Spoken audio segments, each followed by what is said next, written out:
Hello students, I welcome you all in today's biology class.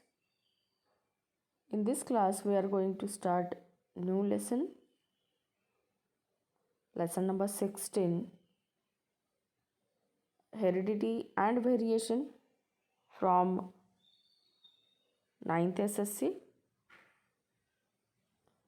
इस class में हम कुछ पॉइंट्स डिस्कस करने वाले हैं, जैसे कि inheritance, heredity, Mendel's laws of inheritance and diseases due to chromosomal aberrations. तो ये मेन 4 पॉइंट्स हैं, कंसेप्ट्स हैं जो हम इन डिटेल देखने वाले हैं इस लेसन में। तो आज का जो पार्ट फर्स्ट है इसमें हम सीखने वाला है about inheritance. What is the meaning of inheritance. तो इनहेरिटेंस का कंसेप्ट स्टार्ट करने से पहले हम थोड़ा सा डिस्कस करते हैं अबाउट हेरिडिटी एंड वेरिएशन। तो एक सिंपल ऑब्जर्वेशन हम करेंगे, उसके बाद हम हेरिडिटी और वेरिएशन का मीनिंग समझते हैं। जैसे कि आपके जो क्लासमेट्स हैं, तो आपके क्लासमेट्स में से जो भी बॉयज़ है या फिर गर्ल्स है, तो बॉयज़ के ग्रुप में से ऑल बॉयज़ जो है वो एक दूसरे से फेशियल स्ट्रक्चर या फिर मॉर्फोलॉजिकल जो कैरेक्टरिस्टिक्स है तो इसमें सिमिलैरिटीज़ नहीं दिखाते हैं। मतलब इनमें क्या देखने के लिए मिलता है, वेरिएशन, यानी कि डिफरेंसेस मिलते हैं। वैसे सेम गर्ल्स के लिए भी है, सेम एज के मोस्टली एक ही क्लास में सब पढ़ते हैं, बट हाइट जो है वो सबकी सेम नहीं होती है, या फिर जो फेशियल कैरेक्टर्स है, फीचर्स है, तो वो भी एक दूसरे से मैच नहीं होते हैं। तो ये जो वेरिएशंस है या डिफरेंसेस है, तो ये क्यों यहाँ पे देखने के लिए मिल रहे हैं। तो यहाँ पे वेरिएशन क्यों आते हैं ये भी हम सीखेंगे, और हेरिडिटी में जो कैरेक्टरिस्टिक्स ट्रांसफ़र होते हैं पेरेंट्स टू देयर ऑफस्प्रिंग, तो ये हम हेरिडिटी के पार्ट में सीखेंगे। तो हेरिडिटी में क्या होता है, जैसे कि रिप्रोडक्शन की प्रोसेस होती है, न्यू प्रोजेनी का फॉर्मेशन होता है। तो प्रोजेनी जो होती है तो वो कुछ माइनर डिफरेंसेस दिखाते हैं, बट अदर फीचर्स में वो अपने पेरेंट्स से मैच होते हैं। तो यहाँ पे जैसे सिमिलैरिटीज़ न्यू प्रोजेनी में फॉर्म होती है, पास होते हैं, उसके साथ साथ कुछ डिफरेंसेस यानी कि वेरिएशंस भी आते हैं। तो हमने ग्रेट वैरायटी ऑफ स्पेसीज देखे हैं नेचर में, चाहे वो एनिमल हो, प्लांट स्पेसीज हो, बर्ड्स, जो भी ग्रुप्स है या लिविंग वर्ल्ड में जो भी इस प्लानट पे लिविंग वर्ल्ड है, तो इसमें ग्रेट वेरिएशन हमें ईच एंड एवरी स्पेसीज में नेचर में देखने के लिए मिलता है। तो ये जो वेरिएशंस है, तो इस वेरिएशंस को लाने के लिए कौन से फैक्टर्स है जो कि रिस्पॉन्सिबल है, तो ये हम इस लेसन में पढ़ने वाले हैं। तो एक सिंपल सा ऑब्जर्वेशन आपको करना है पर्सनल कैरेक्टरिस्टिक्स के बारे में। जैसे कि अगर हम कलर ऑफ स्किन देखते हैं, तो आप इसको कंपेयर कर सकते हैं अपना खुद का स्किन का कलर अपने grandfather, then grandmother, father and mother से। तो एक चार्ट बना के आप इसमें ये जो ऑब्जर्वेशंस है ये आप लिख सकते हैं कलर ऑफ स्किन के लिए। तो आपके फैमिली के मेंबर जो है, आप खुद, आपके father, mother, grandfather and grand mother. उसके बाद शेप ऑफ फेस का जो शेप है वो कैसे है, राउंड है या ऑब्लॉन्ग है। तो ये भी आप ऑब्जर्वेशन अपने खुद के लिए, अपने ग्रैंड पेरेंट्स एंड अपने पेरेंट्स के लिए, ये भी ऑब्जर्वेशन में आप कैरेक्टरिस्टिक्स लिख के ये नोट कर सकते हैं। नेक्स्ट वन ऑब्जर्वेशन आप करेंगे हाइट के लिए। Then colour of eyes brown है, ब्लैक है। Then orientation of thumb. तो पर्सनल कैरेक्टरिस्टिक्स को लेके आप अपने फैमिली मेम्बर्स यानी कि अपने ग्रैंड पेरेंट्स, अपने पेरेंट्स और आप खुद, तो ऐसे ऑब्जर्वेशन आप नोट करके रखेंगे। तो ये क्या है, एक्टिविटी है। तो इसमें से आपको कुछ जो वेरिएशन है या इस लेसन में हम क्या पढ़ने वाले हैं इसके बारे में आपको थोड़ी सी आइडिया मिलेगी। तो इसमें स्टार्ट कर देते हैं हम इनहेरिटेंस का पार्ट। तो इनहेरिटेंस में जो ब्रांच है, एक बायोलॉजी की ब्रांच है जिसको हम कहते हैं जेनेटिक्स। तो the branch of biology which studies the transfer of characteristics of organisms from one generation to the next and genes in particular is called genetics.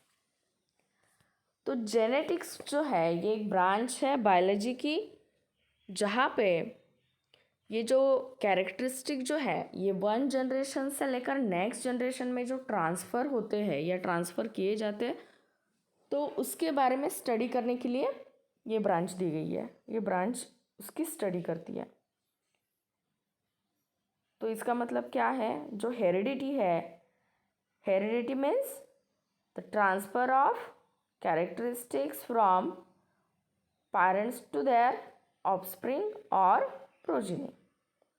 तो उसको हम कहते हैं हेरिडिटी। यानी कि जेनेटिक्स में क्या होता है, हेरिडिटी के बारे में स्टडी होती है। वैसे पर्टिकुलरली यहाँ पे एक वर्ड यूज़ किया गया है जीन्स। यहाँ पे एक वर्ड यूज़ किया गया है जीन्स। पर्टिकुलरली ये जीन की स्टडी होती है जेनेटिक्स के ब्रांच में। तो जीन्स क्या होते हैं, तो जो भी हम कैरेक्टरिस्टिक्स की बात कर रहे हैं कि नेक्स्ट जनरेशन में पास होते हैं, तो नेक्स्ट जनरेशन में जो कैरेक्टरिस्टिक्स पास होने वाले हैं उसको पास करने के लिए जीन्स रिस्पॉन्सिबल है। अब ये जीन्स कहाँ पे प्रेजेंट होते हैं, तो जैसे कि हमने सेल का स्ट्रक्चर पढ़ा हुआ है प्रीवियस क्लासेस में। सेल में प्रेजेंट होता है न्यूक्लियस। न्यूक्लियस में प्रेजेंट होता है जेनेटिक मटेरियल। न्यूक्लियस में क्या प्रेजेंट है, जेनेटिक मटेरियल। जैसे कि ह्यूमन की अगर हम बात करते हैं तो ह्यूमन के बॉडी में 23 पेयर्स ऑफ क्रोमोसोम्स हैं। ये क्रोमोसोम का मैंने स्ट्रक्चर ड्रॉ किया है। तो ह्यूमन के बॉडी में 23 पेयर्स ऑफ क्रोमोसोम है। ये क्या है, क्रोमोसोम है। तो ये जो क्रोमोसोम है, ये क्रोमोसोम बना है डीएनए के मॉलिक्यूल से। किससे बना है, डीएनए के मॉलिक्यूल से। मतलब इसको अगर हम अनवाइंड करते हैं तो ये ऐसे डीएनए का मॉलिक्यूल आपको देखने के लिए मिलेगा। अब इस डीएनए के मॉलिक्यूल से ये जो सेगमेंट है, ये छोटा सा पीस है, तो उसको हम कहते हैं जीन। क्या कहते हैं, जीन। तो जीन की लोकेशन क्या है, जीन कहाँ पे प्रेजेंट होते हैं, तो जीन प्रेजेंट होते हैं on the molecule of DNA. DNA कहाँ पे प्रेजेंट है, तो एक डीएनए के मॉलिक्यूल से एक क्रोमोसोम का स्ट्रक्चर फॉर्म होता है। तो सेल के न्यूक्लियस में जो जेनेटिक मटेरियल है उसमें ये जो फ्रैगमेंट होता है डीएनए का, स्मॉल फ्रैगमेंट जो कि फंक्शनल होता है, तो उसको हम कहते हैं जीन। अब अगर जो प्रोजेनी का फॉर्मेशन होता है वो होता है रिप्रोडक्शन के प्रोसेस से। जो नेक्स्ट जनरेशन फॉर्म होती है पेरेंटल जनरेशन से, तो वो होती है रिप्रोडक्शन के प्रोसेस से। तो रिप्रोडक्शन के 2 टाइप्स हैं, asexual reproduction and sexual reproduction. तो जहाँ पे असेक्सुअल रिप्रोडक्शन होता है तो हमें असेक्सुअल एंड सेक्सुअल रिप्रोडक्शन का डिफरेंस पता है। तो जहाँ पे असेक्सुअल रिप्रोडक्शन की प्रोसेस होती है तो उसमें सिंगल पेरेंट इन्वॉल्व होता है। इसकी वजह से यहाँ पे माइनर वेरिएशंस हमें देखने के लिए मिलते हैं। जो असेक्सुअली रिप्रोड्यूस होते हैं ऑर्गेनिजम्स, तो इनमें माइनर वेरिएशंस देखने के लिए मिलते हैं। बट अगर कुछ ऑर्गेनिज्म जो सेक्सुअली रिप्रोड्यूस होते हैं तो उनमें हमें ग्रेटर वेरिएशन देखने के लिए मिलता है। तो ये ग्रेटर वेरिएशन हमें क्यों देखने के लिए मिलेगा सेक्सुअल रिप्रोडक्शन में? तो यहाँ पे बोथ पेरेंट्स इन्वॉल्व होते हैं रिप्रोडक्शन की प्रोसेस में। Both parents are involve in the process of sexual reproduction. इसकी वजह से हमें ग्रेटर वेरिएशंस देखने के लिए मिलते हैं सेक्सुअली रिप्रोड्यूस होने वाले ऑर्गेनिजम्स में। वेरिएशन यानी कि क्या है? डिफरेंसेस है। तो असेक्सुअली अगर रिप्रोड्यूस होता है कौन सा भी ऑर्गेनिज्म तो वो माइनर वेरिएशन दिखाएगा, और अगर कौन सा ऑर्गेनिज्म जो भी ऑर्गेनिज्म सेक्सुअली रिप्रोड्यूस होते हैं तो उनमें हमें ग्रेटर वेरिएशन देखने के लिए मिलते हैं। तो ये है इनहेरिटेंस का पार्ट। तो इनहेरिटेंस क्या है? तो ये बहुत ही सिंपल मैकेनिज्म है। अगर हम सिंपल वर्ड्स में इनहेरिटेंस को डिफाइन करेंगे या उसका मीनिंग बताएंगे तो ये एक मैकेनिज्म है जिसमें एक जो ग्रुप होता है, एक क्लास होता है, तो वो क्या करता है नेक्स्ट क्लास में वो पास करता है। यानी कि अगर ये प्रोजिनी है तो प्रोजिनी क्या करती है? जो भी कैरेक्टर्स है उनको इनहेरिट करती है फ्रॉम पेरेंट। पेरेंट से जो भी कैरेक्टरिस्टिक्स पास होते हैं तो उसको हम कहते हैं इनहेरिटेंस। तो यहाँ पे हमने ये डिस्कस किया। तो एक सिंपल यहाँ पे मैंने एक पिक्चर लिया है। तो इसमें देखिए फेशियल फीचर्स दिखाए हैं। यहाँ पे नोज़ एंड लिप्स का स्ट्रक्चर है। तो यहाँ पे दोनों में आपको डिफरेंसेस देखने के लिए मिला है। ये ह्यूमन का ही फेस है, बट जो नोज़ का ओरिएंटेशन है, लिप्स की जो पोजीशन है वो डिफरेंट है। वैसे यहाँ पे जो ईयरलोब दिखाए हैं तो अटैचमेंट हम देख सकते हैं। यहाँ पे जो अटैचमेंट है ईयरलोब की तो वो अटैच्ड है, और यहाँ पे अगर देखेंगे तो फ्री है।